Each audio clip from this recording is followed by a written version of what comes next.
charity interview.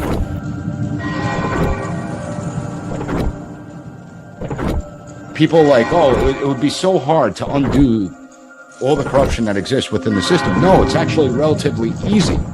Oh, I need to hear this. How? It's not America first to set the conditions that will later harm America. Yeah, just creating new terrorists for the future. I think that's right. And look, I mean, anybody who is honest and looks at what's happening in Gaza right now has got to be absolutely sickened by it. That's where the hollow earth theory starts coming in. But now we have just another provide the other but end of that. Hollow earth is they're hollow saying flat earth.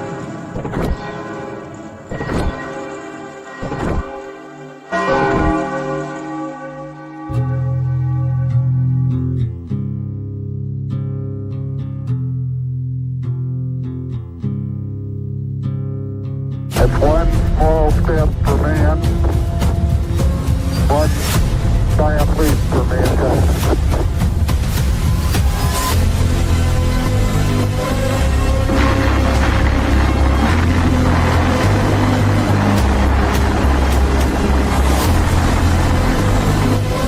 Now I am become death, the destroyer of worlds.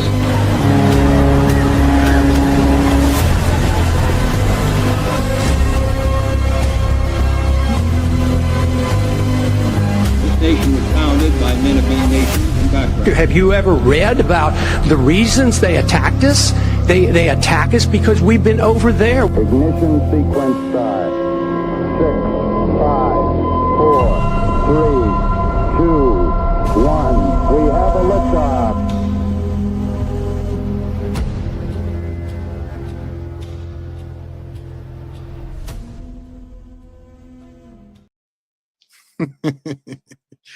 What's up, Doom Nation, and welcome back. You were listening to the Two Doom Men podcast. As always, it's Scagz and yours truly, the captain. And I just realized I didn't set up my actual good camera.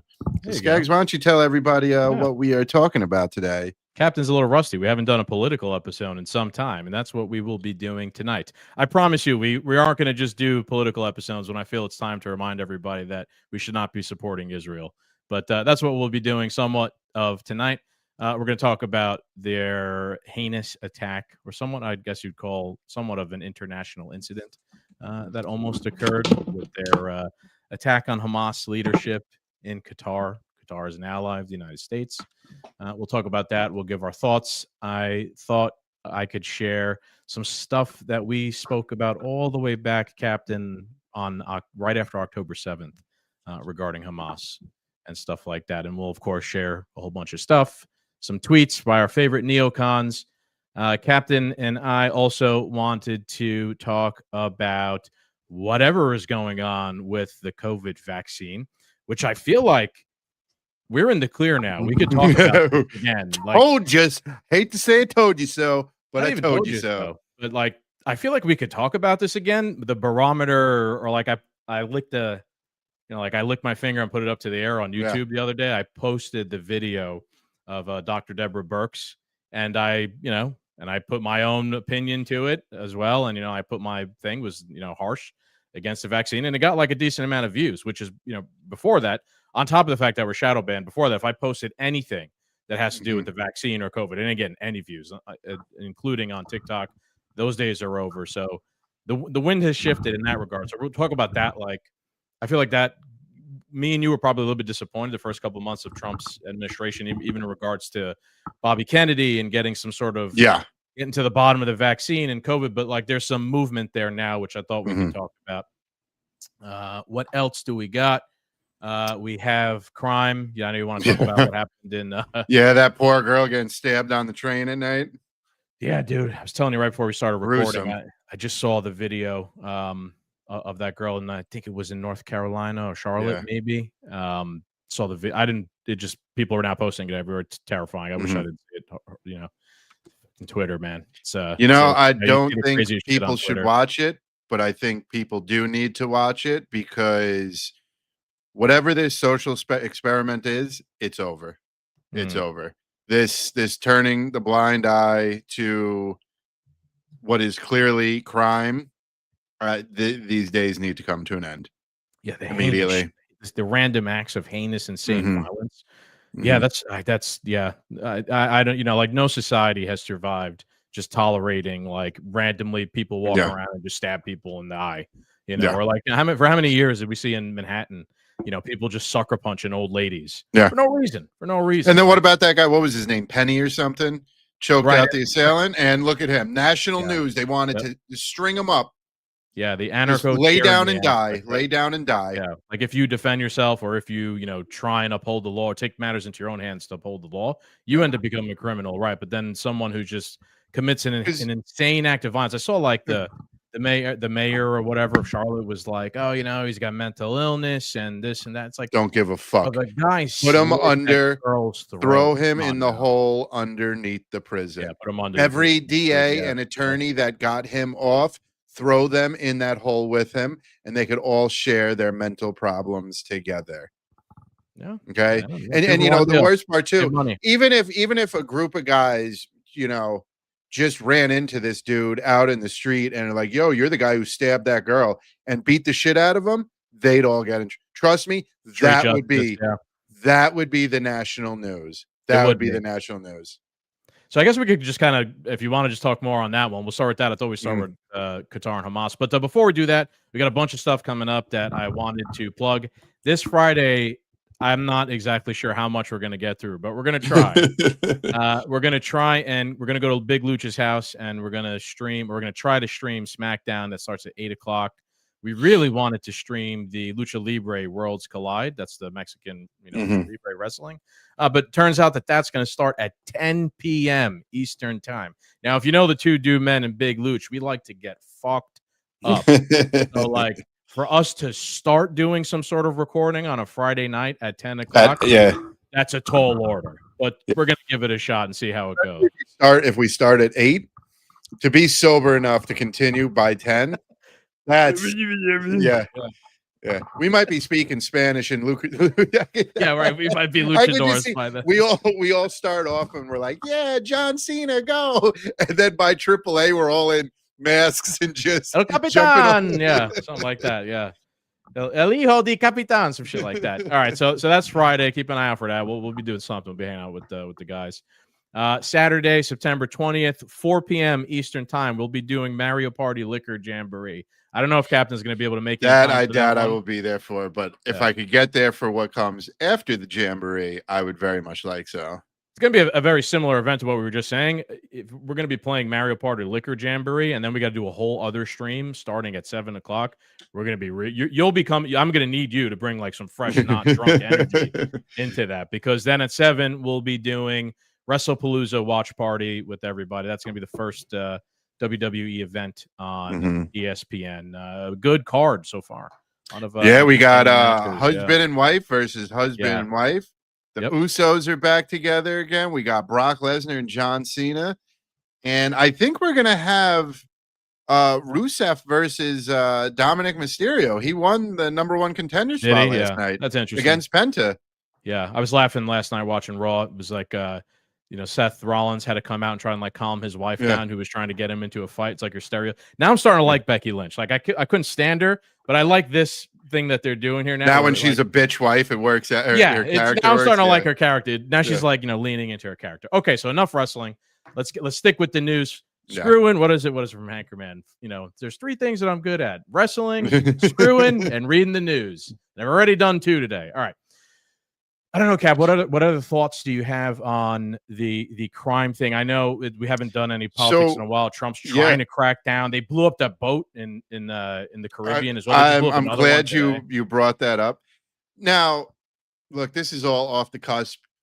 I understand there's going to be repercussions for what we do against Venezuelans blowing up their ships. Dave Smith has a great episode out, his most recent one. Where they're like, we're kind of just labeling people narco terrorists, and then like it gives us a right to blow them out of the water. Like you know what I mean? Like, and it just so happens that like they want regime change it's in Venezuela. It's very convenient, but I'm all for it. Since what's gone on from our previous episodes, like federalizing DC, love it. This woman getting stabbed, more cities need to be federalized. The issue is, how long does this federalization stay for? Is this another temporary government program that's going to be around for 25, 35 years? That I don't want. Right now, I'm loving all of this. Let's blow up cartel members. Let's crack down on, let's actually like move the needle on the war on drugs and stuff. And I have my own conspiracies on why we're going after the cartel, because I really believe the deep state is in bed with the cartel. They've been flooding to some extent. Yeah. There's so much money to be made that, like, we already know, like, the Mexican government has bowed down to the cartel, right? Like, whatever the cartel wants, the president of Mexico will basically just, not publicly give it to them, but they'll get it. So if we can put a chink in their armor and slow them down and knock them off their game, I'm all for it. The idea that there hasn't been a murder in like 2 weeks in DC is effing amazing, as far as I'm concerned. And with the success, the minimal success, because it's only been, it hasn't been a year without a murder in DC or anything like that. Go to Chicago, go to New York, go to all these left-wing blue cities that are rampant with crime. Because, to circle back to what we were talking about before, what's her name? Iryna, right? Iryna? How do you say it? Her name's Iryna, yeah. Yeah. Being stabbed to death on a train ride after working 8, 9, 10 hours at her shitty barista job, to die and go out like that. You don't effing deserve it. She's a Ukrainian refugee too. So Yeah. she ran away from the war in Ukraine to not die, and she ends up getting stabbed to death, or her throat slit. BLM. In America. Crazy. Yep. And so that really, watching that really just radicalized me. I'm to the point where all outrage is manufactured. 100% of the outrage is here is a Ukrainian refugee. And I'm sorry, this is, I have no. Where are the Ukrainian flag people? Yeah. Now it's insane how this works. I have no, tendency to be racist, but because this guy's black, he's going to get off. All the Ukraine supporters aren't going to say nothing. There's no outrage. There's no news coverage. Wikipedia is already trying to bury the story and all this stuff. It's outrageous, and I will not stand for it. So if Trump wants to roll in tanks to curb crime in these cities at this particular moment, and I'm sure I'll eat crow later down the road when it's this authoritarian, system that's not going anywhere, I'm all for it. I'm all fucking for it right now. Yeah, I know what you mean, and I'm leaning that way as well. Now, of course, I'm the libertarian, so I'm always skeptical of centralized government power, right? However, I think that's kind of what we were talking about before. That's like already what you have. You have anarcho-tyranny. You have like the state, the deep state. The government is it's not an all-seeing entity, right? Like there are factions within it, and you're getting these scenarios where you have like criminals are running the streets, and then people who try and, like, good citizens who try and do anything about them, if they do something, they're the ones who go to jail. So that's anarcho-tyranny.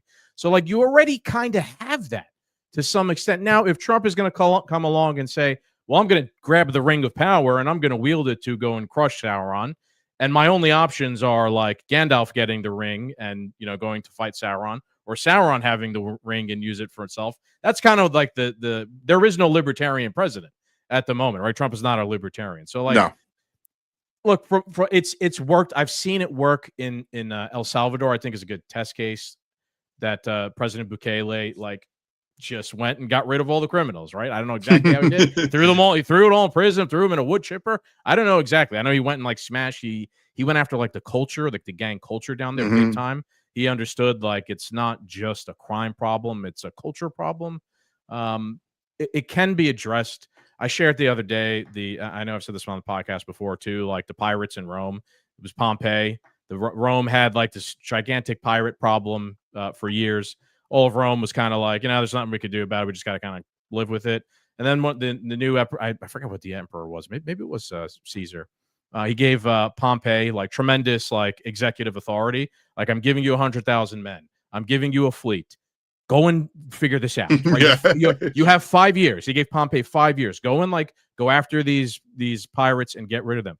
Pompeo solved it in 3 months. I read into this. I read into this a little bit more recently just because of what's going on. It's because he just took the executive authority he had and he wielded it like effectively. He went after them where they lived. He made deals with them. He like convinced them to stop. He killed them. He threw them in prison. He kind of he incentivized them not to do that anymore. So it's not impossible. I know, like looking back at history. We do got to be careful though about like, how far this goes, and the extrajudicial killing of people. I was making a point to one of our followers who's been on the show before, Rose, that she was like, no, this is they're killing people like without. I'm like, yeah, but they kill people all the time. Like they're literally killing people in the Middle East every day with no authority whatsoever. At least in this scenario, like they're somewhat killing people that are like threatening our own nation's borders to one extent or another. Now, that doesn't mean that, I do think that this could be some sort of thing that they're using to, preface regime change in Venezuela. They hate Maduro down there, right? So this could be. They made up a cartel. I just learned they made up the cartel of the sun, and he's the leader of it. Oh, how convenient! I'm not. Look, man. Look, at the same time, like both things could be true at the same time. They could want to regime change Maduro, and Maduro is working with the cartels. Right. Like he's definitely not a good dude. I can't stand this cynicism that everybody has, where it's like, well, okay, well now now Hamas are the good guys because they're again. Which we'll get into later. Like, no, I don't think Maduro and the narco cartels are good guys, right? Like they have it out for us as well.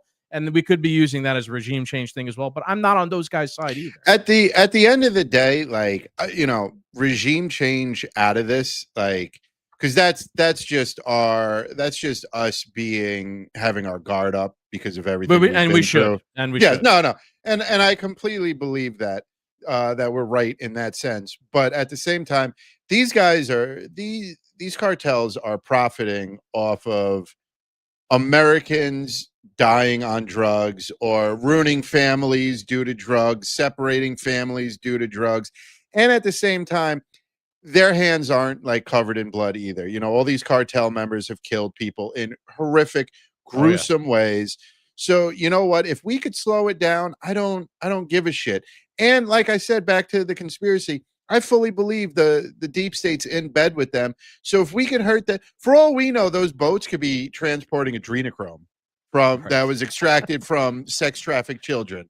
You know what I mean? Like for all we know, that's what it could be. Yeah, exactly. Yeah. And if we're slowing that down, and Hillary and Nancy don't get their little fucking fix, I'm all for it. I'm all for it. Somebody made a joke saying The Rock lost all that muscle mass and that weight because the cartel's fallen and there's no more adrenochrome. Yeah. Hey, no. Yeah, that was an interesting picture.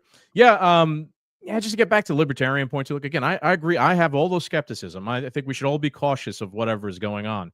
However, like I saw Rand Paul the other day tweeted like, hasn't anyone read To Kill a Mockingbird? And I'm just like, oh my God, Rand Paul, you fucking joking me?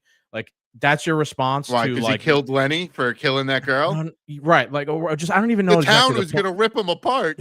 Damn it! Rand Paul is autistic as every other libertarian. If what you're selling as a libertarian is like you have to read To Kill a Mockingbird in the face of narco cartel violence, no one's gonna listen to that shit. Now is Trump gonna have the perfect like position on this? No, he's not. Right? I do think that there are some libertarian ideas here that would have to go hand in hand with like defending the border and sending a message to these fucking criminal fucks, that we're not to be pushed around. We're libertarians. We don't believe we're not pacifists, right? We believe in self-defense. We should defend our own fucking border here. However, there probably needs to be some lax, like some easing up of, on the legalization of certain drugs here in America to undercut their illegal market, right? Like the reason why they're able to make so much money is because most drugs are all illegal here right now.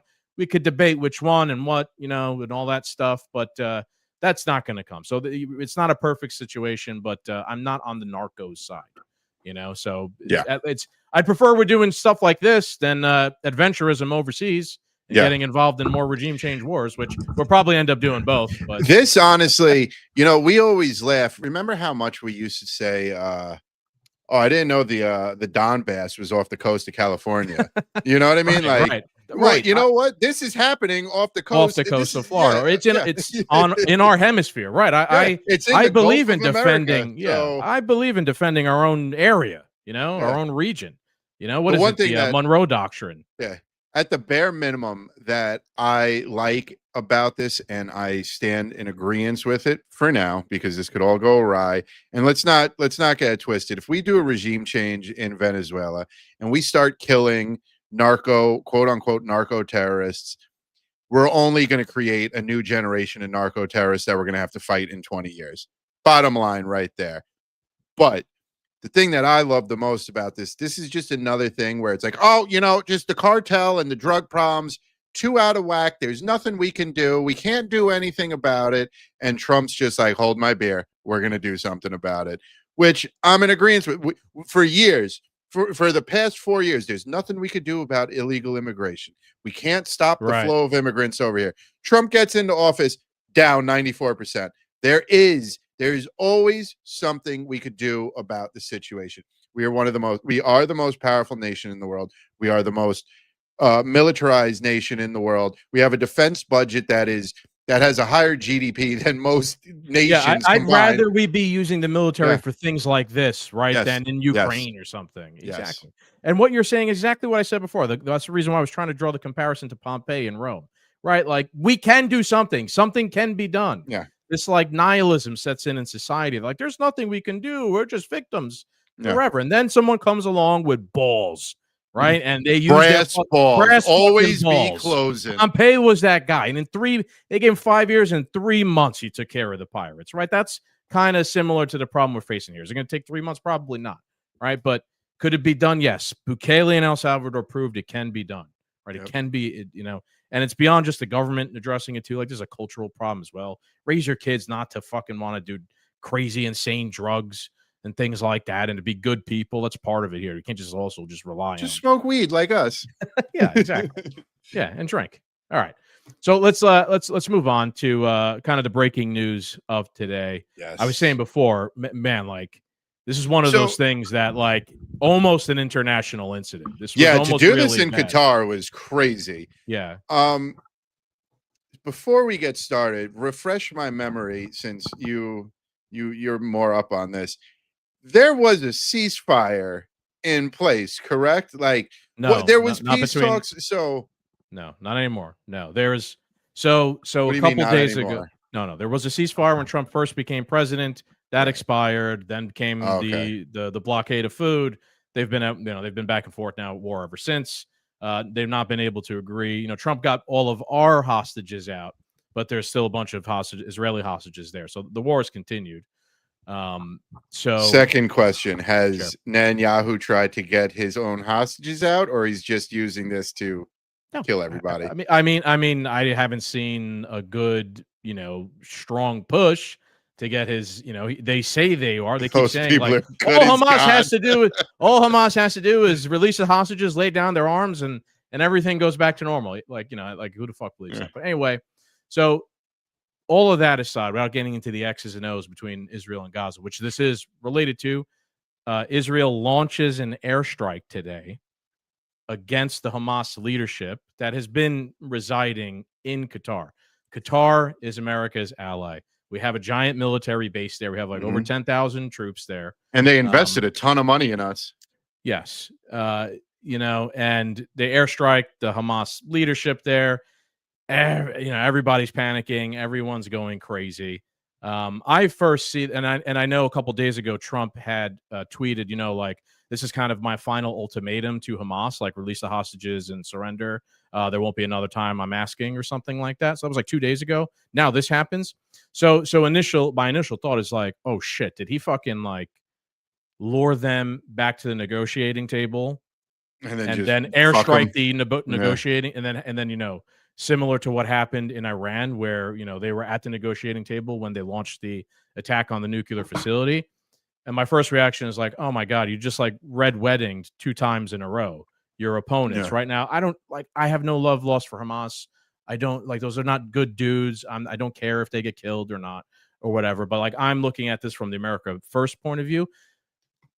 if that is what's happening, how can you expect Vladimir Putin to trust any sort of negotiation that we're going to go into him or China, right? Like you then see why these guys all met last week together. Just, President Xi, Kim the Jong-un, BRICS guys, right? The BRICS like to form this alliance because they're like, we can't trust these Americans. They're fucking crazy. Even if they do come over here, like Putin just do you see their monopoly money with the rainbows? Yeah. But like again, put yourself in their shoes. Like, man, these guys are like, anytime they try and negotiate with the Hamas leadership, they airstrike them, or Iran, they airstrike them, right? And they lure them in. So now that was my kind of worst fear, but that doesn't seem to actually be what happened here. Now we could get into the conspiracy theory of this, but Trump tweeted, he goes, this morning, the Trump administration was notified by the military, the U.S. military, that Israel was attacking Hamas, which very unfortunately was located in a section of Doha, the capital of Qatar.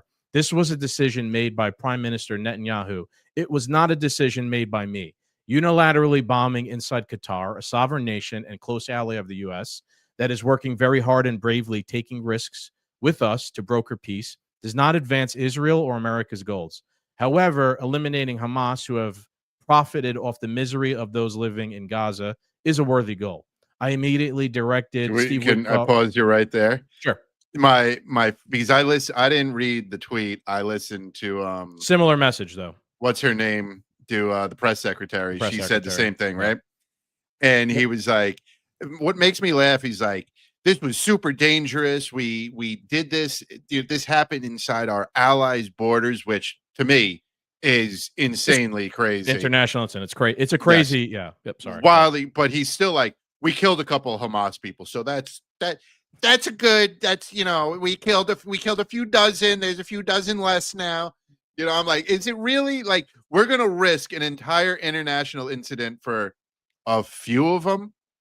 And when I mean a few of them, like what, 100, if that, less? You know what I'm saying? Like, it's something less. I don't think they actually really got anyone either. That's even crazier. And we could get into all this. Maybe I'll finish reading the quote here, but he says that he immediately directed Wickoff to inform the Qataris of the attack, which he did. However, unfortunately, it was too late to stop the attack. I view Qatar as a strong ally and friend of the U.S. and feel very badly about the location of the attack. I want all the hostages and the bodies of the dead released and this war to end now. I also spoke to Netanyahu after the attack. The prime minister told me that he wants to make peace. I believe this unfortunate incident could serve as an opportunity for peace. I also spoke to the emir and prime minister of Qatar and thanked them for their support and friendship to our country. I assured them that such a thing will not happen again on their soil. I have directed Secretary of State Marco Rubio to finalize the defense cooperation agreement with Qatar. Thank you for your attention to this matter. My first question to you is, do you think he's telling the truth, or do you think that that's a bunch of bullshit and they actually did know that this was happening and they were a party to it? That's a good question. No. Actually, yes. Because if he wasn't a party to it, he'd be much angrier. Because we are doing this inside an ally's borders. And then like the flip side of it is like, if Trump wasn't in on this or didn't know about it, like it just proves once again that Netanyahu is untrustworthy. Spit right in your face. Yeah, trigger happy. There's, you were saying earlier, like, what is Putin thinking watching this? How can he go to a negotiating table if this is what's going on? You cannot negotiate with Netanyahu. If you show up, you can't show up to the negotiation table anymore with Netanyahu, and that's what he wants. That's what he wants. He's not interested. We've said this a million times. He's not interested in peace. He's not interested in negotiations, because you wouldn't now twice blow up the negotiating table in an ally's borders, nonetheless, if you are genuinely interested in peace. This was an unprovoked attack. It was an attack of opportunity. So I think we had to be in on it at some level. My question is, like, what's going through, what is it, the president or the prime minister of Qatar? Like the prime minister, the emir, like the king. The king of Qatar. Like, what do we have to give him to smooth this over. You know what I mean? Like, because there's no way, like, all of a sudden your country, your nation gets bombed and Trump's like, my bad, my buddy, you know, when he drinks a little bit, he, you know what I mean? Like, it's like you hauling off and punching somebody in the face. And I have to come in and be like, oh, when Scagz drinks tequila, he starts swinging. This is the global stage. That shit doesn't fly. Right. But in your analogy, like, but my kids live at that guy's house too. Right. Like, you know what I mean? So like, right. This is what we're talking about. Like, those of us here on the right wing, the libertarian anti-war guys, are trying to warn the MAGA base that this relationship with Israel, especially this iteration of Israel's government, is not in America's interest. This is your prime fucking example, right? Let's give Trump the benefit of the doubt, which I'm not doing. I actually do not believe that they didn't know. There's no fucking way that they didn't have the intelligence or know that this was about to happen, right? There's just no way, right? So I do think that they were a party to it. But let's give them the benefit. Let's forget about that. Let's give them the benefit of the doubt. Netanyahu just went around our policy, right? And attacked. He didn't attack Qatar directly, but he violated the sovereignty of Qatar, attacked their capital city, attacked the leaders of Hamas there, which I want to get into, who are there at the behest of the United States, right? Like, Qatar has them there at their United States' request in order to help, you know, as a place for them to. And Qatar's sticking their neck out, allowing this to take place there. Yes, so yes. You know, these guys, they don't need to be part of this at all, and this is what they get. Yep. Look, man, it's really just insane. So they have right there. Just even if Trump isn't a party to it, Netanyahu just completely fucks him over. Unhinged. He's unhinged in this regard right now. I have no love lost. I don't support Hamas. I have no love lost for them. I actually do think that it's pretty fucked up that these guys are living like the high king life in Qatar compared to like what the Palestinians are going through in Gaza when you compare the two. But that's the case with every leadership of a gang. The in top the world, brass right? always keeps their hands clean. You know, if any of these guys died, you know, I'm not going to shed a fucking tear for them. You know what? Maybe they should have been there. You know, in Gaza, trying to make the situation better or whatnot. But you know, like let's go real quick to some examples. Let's go to like, you know, the Israel defenders through thick and thin. Ben Shapiro goes, you know, in response to this, he goes, they could, you know, not have harbored Hamas leadership for years on end and sent them billions of dollars. If they were supposed to be honest brokers, they proclaim themselves, they could have also pressured Hamas to release the hostages and end the war. They didn't. So now, you know, Ben Shapiro types, but you know, fair point. I'm saying they're well, hold on, but they're taking their victory lap here and saying, you see, Qatar is the bad guys. This is a good thing. It's a good thing that, you know, Netanyahu. Remember, Ben Shapiro is supposed to be an American. He's siding with Netanyahu. He's not. I know. Right, but this goes around the point, right? He's not wrong though. Qatar could put pressure on the leaders. Say, hey, you want safe harbor here? Release a few of the hostages. But flip side, Netanyahu doesn't want any of those hostages released. So you know what I mean. But let's go back in time. Yeah. Let's go real quick. So I understand your point. And that's a fair point. I'm glad you make it just to make the countering side's point of view. Let's go back to 2020. Let's go to the Times of Israel. Netanyahu sent the head of Mossad general to Qatar, begged it to pay Hamas. Israel, Netanyahu specifically, strategy was to keep Hamas in control of the Gaza Strip, right? It was to divide the Palestinians in the West Bank or whatever. So you can make that argument that Ben Shapiro's making. Oh, why is Qatar doing this? They're the bad guys, right? They shouldn't be doing all this stuff. This was U.S. and Israeli policy. Tucker Carlson talked to the prime minister of Qatar a few months ago. Really interesting fucking interview. And then he get raked over the coals for this? He did, of course. He's Tucker Carlson because it just like he was a Vladimir Putin puppet when he spoke to Putin. Real quick, let's hear back a few months ago what the emir of Qatar had to say, the prime minister. You have a Hamas office here, and Hamas has been designated, I think, repeatedly by the U.S. government, certainly by the Congress, as a terror organization. And people say, well, how could you have a Hamas office here? What is that? We have to go back to the root of this office. Like, why it's here in the first place. And Hamas office, when it was opened here in the first place, it was opened with full transparency and full consultation and actually even request from the US. The US Basically, asked you to put a Hamas office here? They have asked us to open the channels with them and to have an established communication channel with the same case what was applied to Taliban as well. At the end of the day, if you have a presence of someone in your country and you are engaging and talking, it doesn't mean that you are endorsing his ideas. It doesn't mean that you are supporting him. The purpose. Jesus, at least this guy gets it. Well, yeah, like this goes back to the whole like, oh no, if you have someone on your podcast, like if you have Daryl Cooper on your podcast, you're endorsing Hitler. No. Like if you speak to someone, that does not mean that you agree with every single thing that they think, right? That's a pretty common point. This guy's light years ahead of everybody. To stabilize the region and to make sure that always it's serving the purpose. Okay, so this is well known.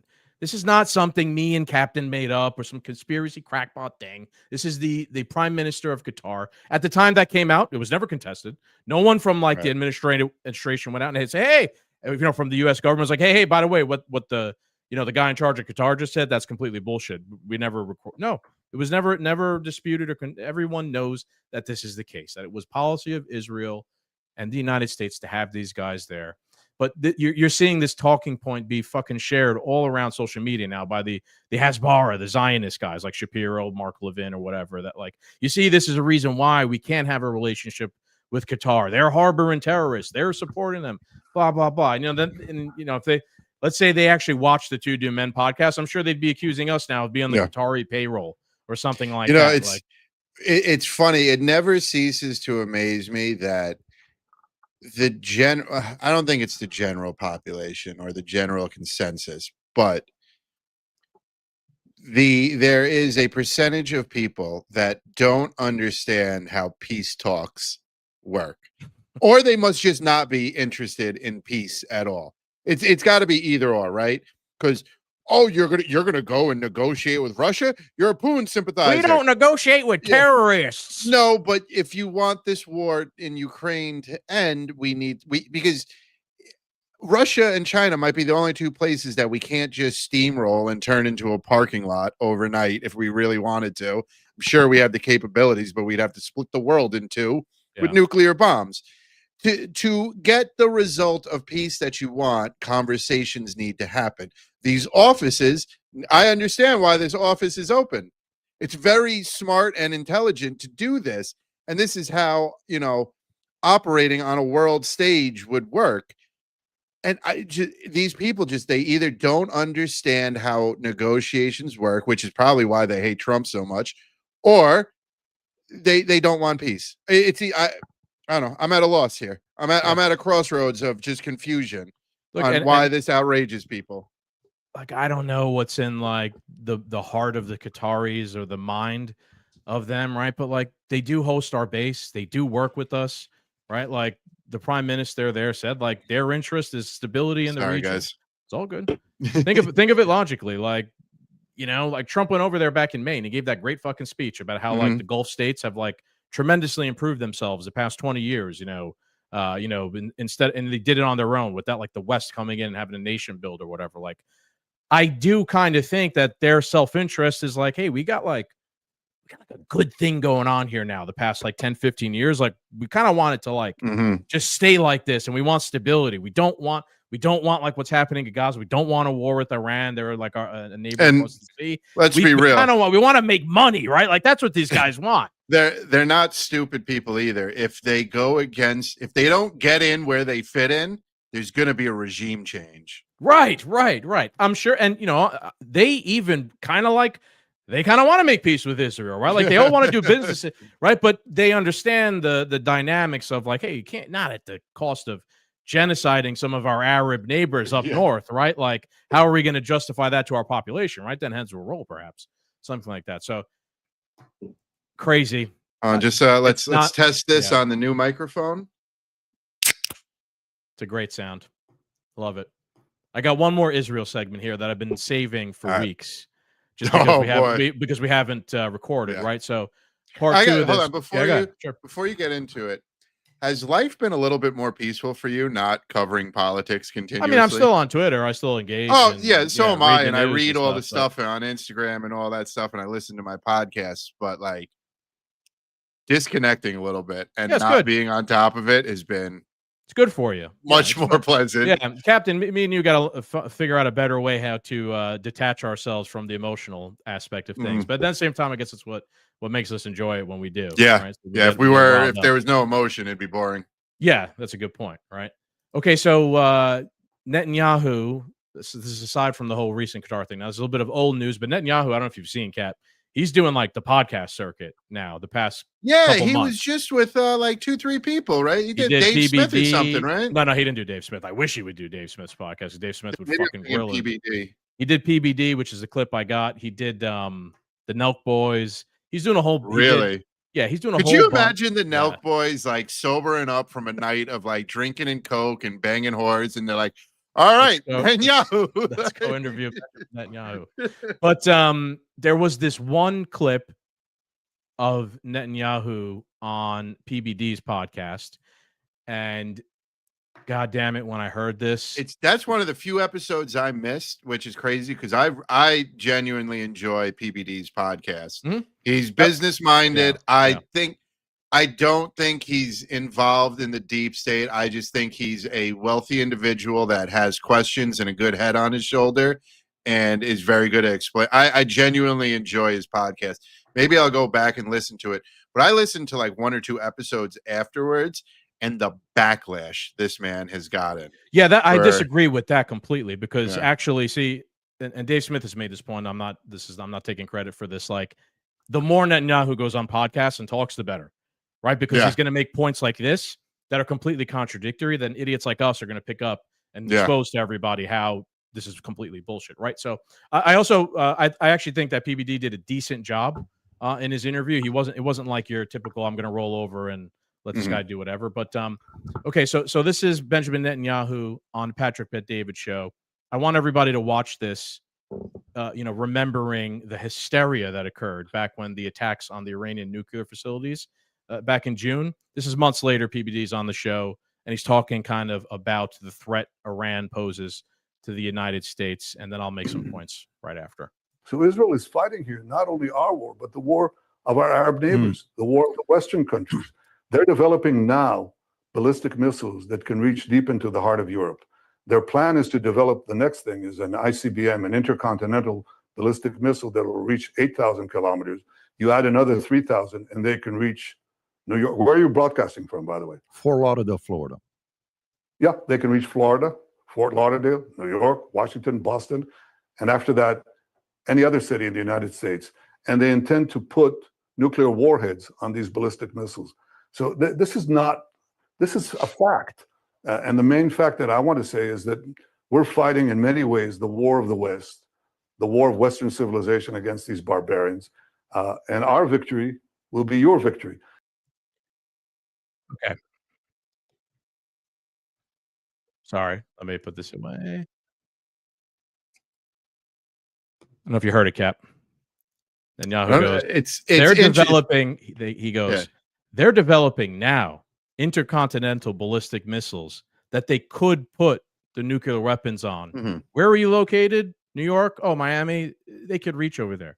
He said, they're developing now. Go back. Haven't they been doing that since 95? Go back to the hysteria around the time of the airstrikes on the Iranian nuclear facilities. What were Netanyahu and his apparatchiks I see where you're going saying at the time? Iran and Nukes by Mark Levin. The shortest war in the history of the world would be Iran firing a couple of nuclear warheads into the U.S., at which point tens of millions of Americans would be obliterated and America would effectively cease to exist. Iran's fanatical, fundamental Islamists have threatened our country with death. They've tried to assassinate Trump. They've killed thousands of troops. Why has Trump said they must never have nuclear weapons? Those who appease Iran smear those who are clear-headed about Iran and lie.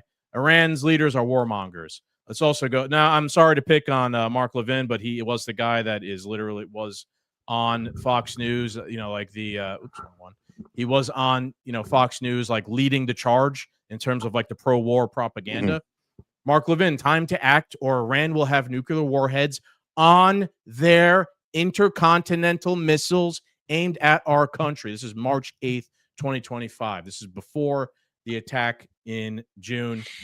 Netanyahu is talking about They are developing intercontinental ballistic missiles that they're going to put. This is Netanyahu's on PBD after the attack, right? So before the attack, they definitely had it. Yeah. Before the attack, the hysteria is they're going to launch nukes at America. They're going to put them in ICBMs. They're going to launch them around the planet. They're going to hit New York and etc. Now Netanyahu's like, they haven't actually even developed intercontinental ballistic missiles yet to put nuclear weapons on. You remember back at the time, Captain, when this was going on, I was like, well, like the only way they could actually even get a nuke over here is if they like loaded the Hiroshima type gun nuke into like a cargo plane, flew it over New York City and pushed it out the back. That's the only way that they could do it at the moment. They don't have a delivery mechanism. But at the time, they were fear-mongering everyone. They have nukes. They have the delivery mechanism. They're going to hit us. Now, months later, the hysteria subsided, and Netanyahu goes on there. And everybody forgot. Yeah. Accidentally kind of admits that they don't actually have the capability to do such a thing. The thing that amazes me is to think that America has no defensive system in place, that there would be no way of intercepting. It would be essentially one of the greatest rickshaws ever created to get this ICBM over here. Okay. Yeah, a Rube Goldberg machine. Yeah. Yeah. You know what I mean? And our peon military would just sit back and go, oh no. And we would just all blow up and die. You're going to tell me in between all that space that this missile travels around the world, there's not one fighter jet, not one submarine, not one destroyer that could get in between it and us and shoot up defensive missiles.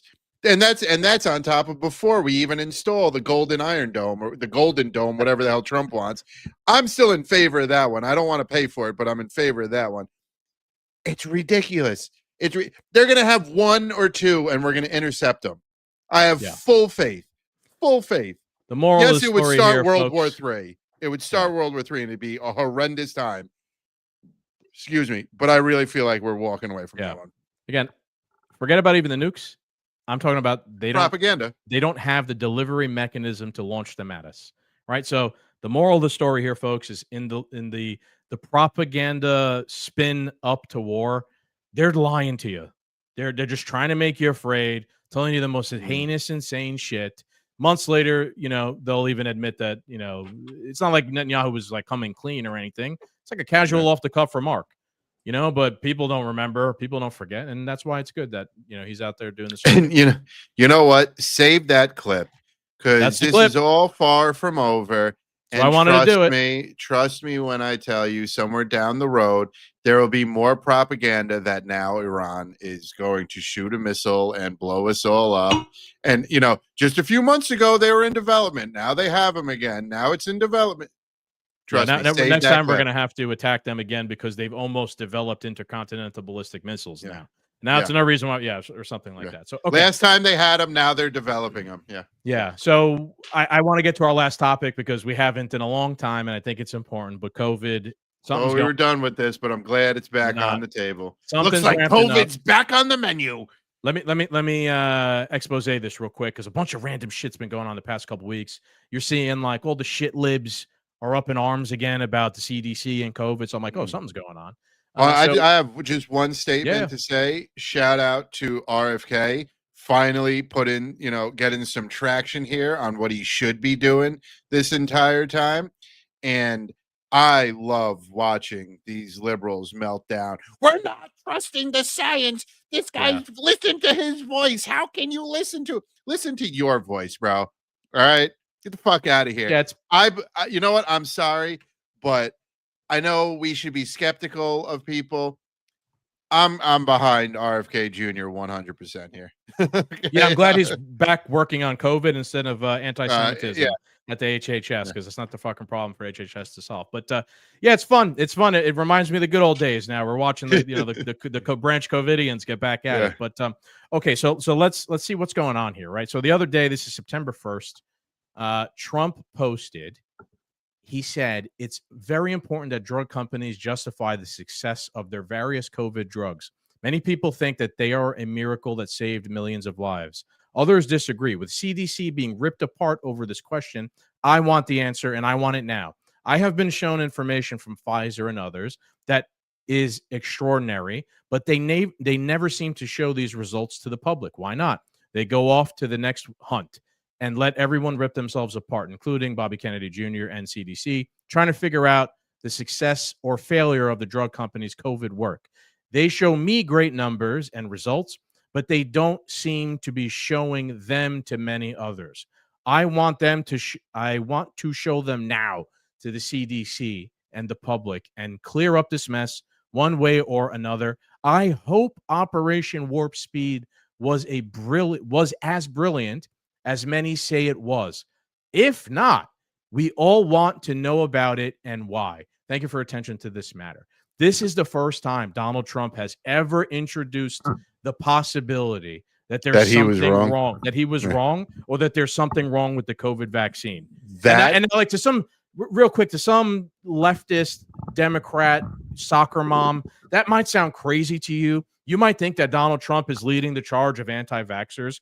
That is completely not the case. He has never criticized the COVID vaccine. He has been a vaccine salesman. He has touted it as a great achievement. Meanwhile, not in alignment with the rest of his base this entire time. This is the first time he's ever said anything remotely critical of the COVID vaccine. You're right. And that's what scares me the most. Who cares what we think of Trump right now? Take everything we've ever learned about this man. And for some reason, my camera is completely failing on me. Anyway, take everything we've learned about this man. He has never, ever once said one of his plans or his operations was bad or wrong. And here he is saying, I hope it's as good as everybody thinks it was. I need to find out now. If he is actually publicly admitting that Operation Warp Speed might have not been a success, newsflash, that's bad news.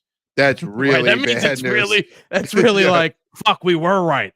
You know what I mean? Like Trump's the type of guy, he's only going to show you the good side of the card. Yeah. He's only, he'll show you when you're buying the Rolls Royce from Donald Trump, and he only takes pictures of the front and the right and the back, but there's no pictures of the left. That's because the left is missing both doors and both fenders and both tires. You only see the good sides of all his operations. If Trump is admitting, if he's admitting that this could have been bad, that is terrifying. He ain't admitting it yet, Cap. Pump the brakes. I know. He's just introducing some second thoughts, perhaps, or he's introducing the thought that maybe it ain't what we thought it is. But now I got more. For Donnie. It is. That's what we're saying. So it is. So there's more. There's three more things I want to play. Again, we were kind of taking a little bit of a break of this. So I was kind of caught off guard. I mean, what the fuck's going on? Why is everybody freaking out? Right. Well, RFK Jr. was in Congress the other day, and I got 2 minutes and there's a million great clips. I picked what I thought was the most important 2 minutes and 30 seconds, talking about the whole COVID regime. Let's go back in time, hear what he had to say to all these Democrat senators and whatnot. Finally, I would like to address the recent shakeups at CDC. These changes were absolutely necessary adjustments to restore the agency to its role as the world's gold standard public health agency with the central mission of protecting Americans from infectious disease. CDC failed that responsibility miserably during COVID, when its disastrous and nonsensical policies destroyed small businesses, violated civil liberties, closed our schools, caused generational damage in doing so, massed infants with no science, and heightened economic inequality. And yet all those oppressive and unscientific interventions failed to do anything about the disease itself. America is home to 4.2% of the world's population, yet we had nearly 20% of the COVID deaths. We literally did worse than any country in the world. And the people at CDC who oversaw that process, who put masks on our children, who closed our schools, are the people who will be leaving. And that's why we need bold, competent, and creative new leadership at CDC. People able and willing to chart a new course. As my father once said, progress is a nice word, but change is its motivator, and change has its enemies. That's why we need new blood at CDC. That's also why it's imperative that we remove officials with conflicts of interest and catastrophic bad judgment and political agendas. Mm-hmm. Unbiased, politics-free, transparent, evidence-based signs in the public interest. Those are the guiding principles behind the changes at the CDC, and that is what you can expect all across our agency for the next 3 years. So that's what's going on. RFK. He sounds like he's getting worse, but he's about to blow out of his shoes. Yeah. They're cleaning house over at the CDC. Good. And Good. people are This is upset. long overdue. Hey, look, you know what? You want to trust the science? Cool. Trust the new scientists too. You blindly, I don't understand. Well, I mean, I do understand, but I don't understand why people are so upset about this, because you just blindly trusted a bunch of no-name, faceless CDC employees the first time around. Now there's going to be a bunch of new no-name, faceless CDC employees. Just trust them. It doesn't, at the end of the day, it shouldn't fucking matter to you. You're just going to trust the science. You're going to trust whatever the government tells you to trust anyway. So, you know what I mean? Like, you're only mad because it's our guy doing it and not your guy doing it. That's the only difference. Look, man, and say what you want about RFK. I've had my issues with him as well. This is a thing that he's been focused on his entire life. I do think there's some genuine, noble concerns here that RFK Jr. has in this regard. I like it's hard for me to even say it, but like it could be a scenario where you have like someone in the government who's trying to do the right thing to one extent or another, right? And even if you are like some branch Covidian leftist liberal person, even you, there's no way you think that like those years of COVID went great for everyone, right? Like, They do. No, man. come on, no. There's still hate, people getting the booster. There's still look, people getting the booster. No. I mean, like, there's no way that even you really think that like the CDC did the best job to have. From their point of view, they think the CDC didn't do a good enough job. So no matter what, like you have to admit that the CDC did not do a good job. They just did not, right? That's aside from the vaccine and all that stuff. How they managed the pandemic was a mess. Even if like, you know, they didn't achieve getting a jab in all of our arms. So from your point of view, they didn't do a good Not my job. arm. So how crazy is it to think that, you know, what is wrong with like, you know, changing leadership, bringing some fresh stuff there? Like, let's take a look at everything. Because they're only upset because it's our guy doing it and not their guy. No, it's true. It's true. Who had RFK Jr.'s position when Biden was in office? Fuck, was it the Trans Admiral? No, I don't think so. I forget who. Whoever it was. Person. Yeah. If they came out and said it is now time to have new blood in the CDC, we didn't effectively vaccinate everybody. We want full transparency. They'd be in the streets cheering. All right, we got to get rid of the old regime. Yeah. This only comes down to it's our guy doing it and not your guy. That's it.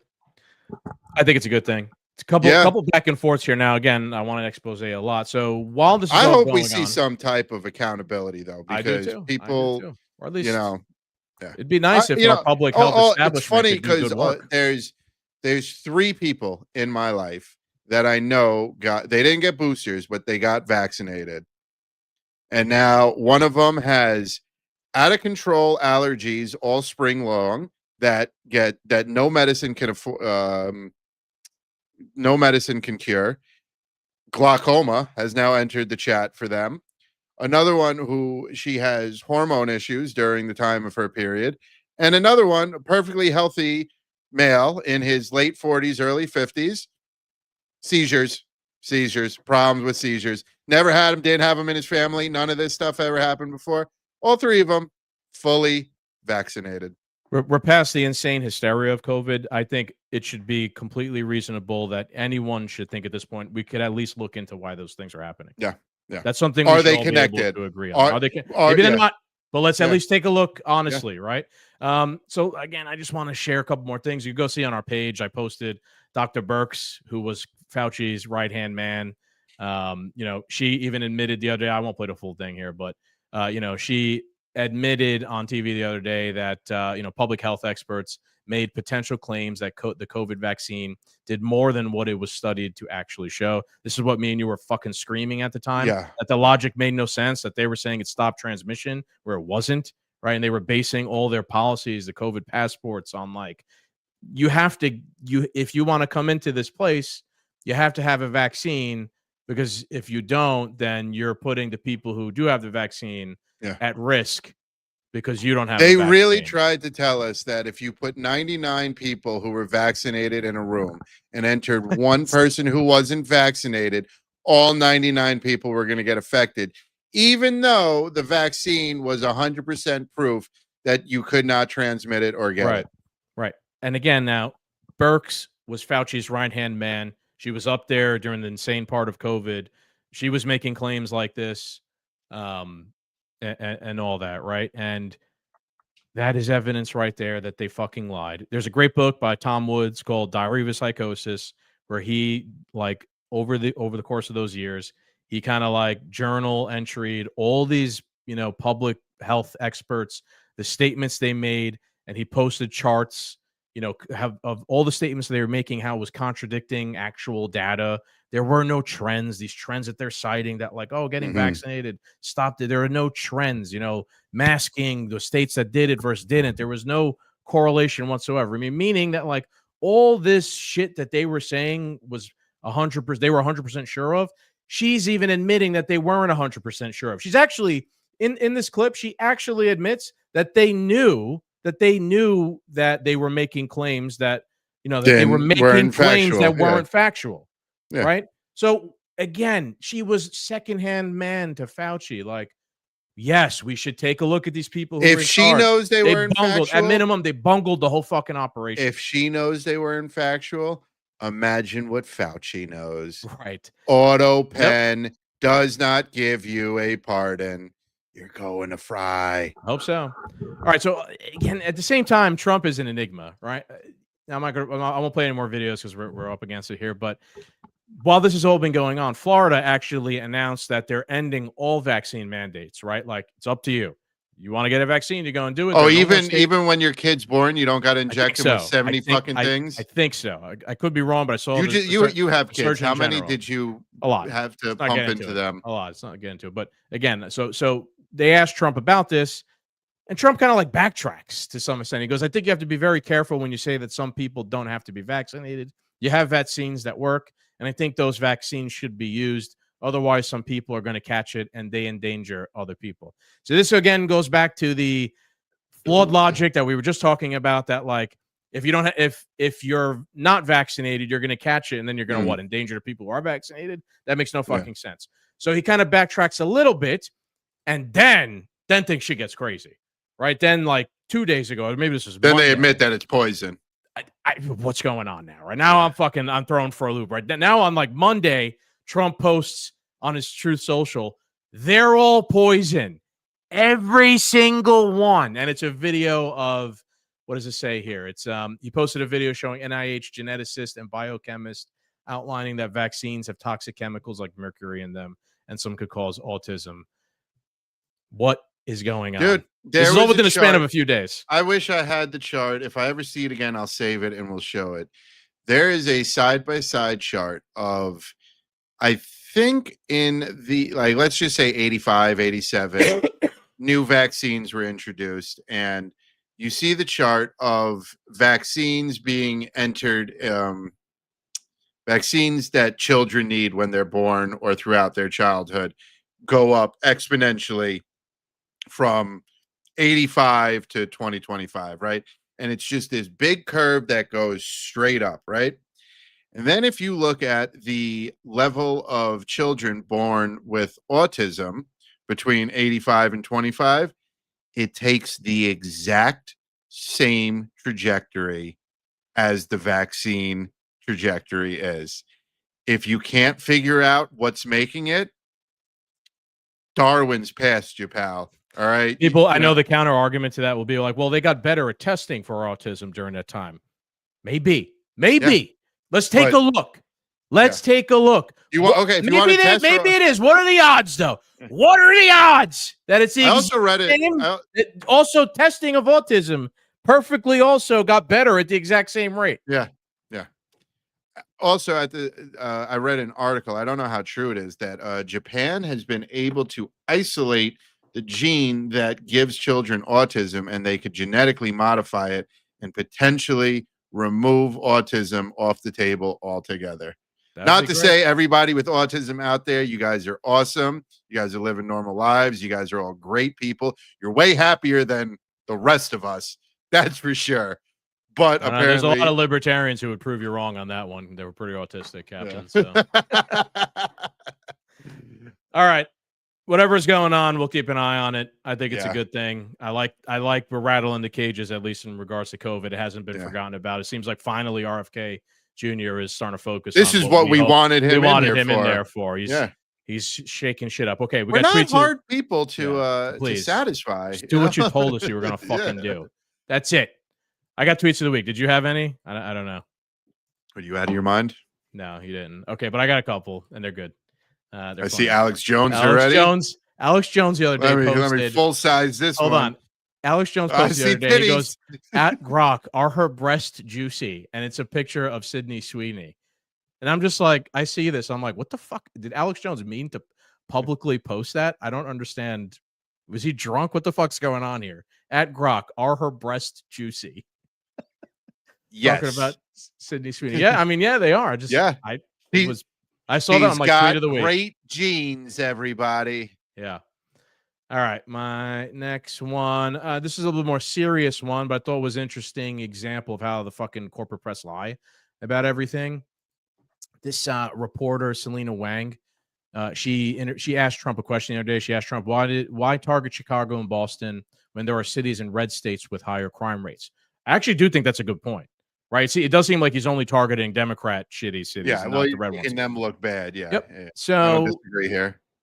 She asked that, and then my tweet of the week is, she goes, according to data from the FBI, Chicago and Boston have lower crime rates than cities in red states, including Memphis and Tennessee.